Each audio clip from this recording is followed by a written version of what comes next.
Hello అండి, ఈరోజు బొప్పాయికాయలు తెచ్చారనమాట. బొప్పాయికాయలు ఈసారి మోడల్ ఎలాగున్నాయి చూడండి. ఇవి సన్నగాను పొడుగ్గా ఉన్నాయి. పొడుగు కాయలు వచ్చాయన్నమాట. ఇది ఒక రకము బొప్పాయికాయలు, లేకపోతే ఎండకి సరిగా కాయలేక వచ్చాయేమో తెలియదు. అయితే పొడుగుగా సన్నగా ఉన్నాయి కాయలు, చిన్నకాయలు కూడా. కానీ ఇప్పుడు ఈ బొప్పాయిని ప్రతిరోజు మనము చిన్నకాయలు అనమాట. ఎంత చిన్నగా ఉన్నాయి చూడండి.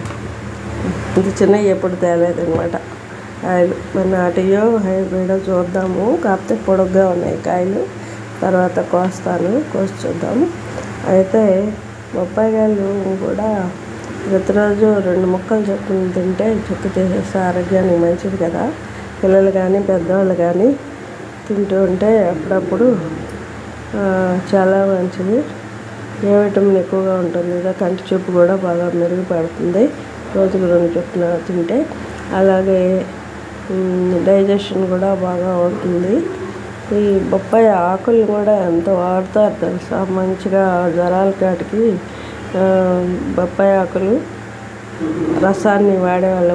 ఈ మధ్య జ్వరాలు వచ్చాయి కదా, ఆ జ్వరానికి బొప్పాయి ఆకుల రసాన్ని వాడారు. అలాగే కిడ్నీలో రాళ్ళు ఉన్నా కూడా దానికి కూడా బొప్పాయి ఆకుల రసాన్ని కొంచెం తాగిస్తే చిన్న అంశంతో ఒక చిన్న మూతడు అలాగా తాగితే కిడ్నీలో రాళ్ళు కూడా పోతాయని చెప్తున్నారు.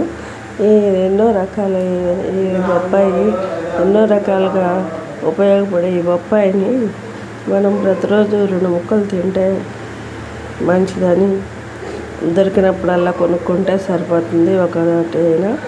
అయితే బొప్పాయి వంటల్లో కూడా వాడతారు కొందరు. తొందరగా కూరలు అవి తొందరగా ఉడకాలంటే బొప్పాయి ముక్కల్ని పచ్చి ముక్కలు వేస్తారు. బాలింతలకైతే పచ్చి బొప్పాయి కాయలు ఇలా బాగా పచ్చి ఉండాలి. ఇది పలుక్కుబారక్కర్లేదు. పచ్చికాయల్ని కూర వండి పెడతారంట. మనమైనా మామూలుగా పచ్చికాయల్ని సాంబార్లో వేసుకుంటే బాగుంటుంది. మేము చిన్నప్పుడైతే మా చెట్టు బొప్పాయికాయలు పచ్చి ఉంటే మా నాన్నమ్మ సాంబార్లు వేసేది అనమాట. మా అమ్మ కూడా వేస్తుంది. అలాగా సాంబార్లు వేసుకున్నా కూడా గుమ్మడికాయ వేస్తాం కదా, అలాగే ఈ పచ్చి బొప్పాయికాయలు సాంబార్లు వేసుకుంటే బాగుంటుంది. వీలైనంత వరకు దొరికినంత వరకు బొప్పాయికాయలు కూడా ఎక్కువ వినియోగిస్తే మన కంటి చూపు మెరుగుపడుతుంది. ఆరోగ్యానికి కూడా మంచిగా ఉంటుంది అనమాట. ప్రతి 2 అప్పుడప్పుడు ట్రై చేద్దాం.